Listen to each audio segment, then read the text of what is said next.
call.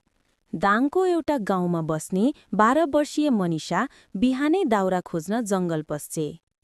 तर जंगलभित्र गहिरो पुग्दा बिरालोको आवाज जस्तो गर्जन सुन्छे।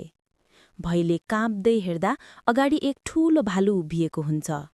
मनिषा चिच्याउन पनि नसक्ने अवस्थामा सडनली उसकै दाजुले बनाएको रोबोट कुकुर टाइगर क्यार क्यार गर्दै जंगलभित्र पसेर मनिषालाई ढाक्छ। भालुले रोबोट कुकुरमाथि आक्रमण गर्छ। टाइगरले आफ्नो मेटलिक ढाल फैलाएर मनिषालाई बचाउँछ। 2-3 पटकको भिडन्तपछि भालु डराएर जंगलमा हराउँछ।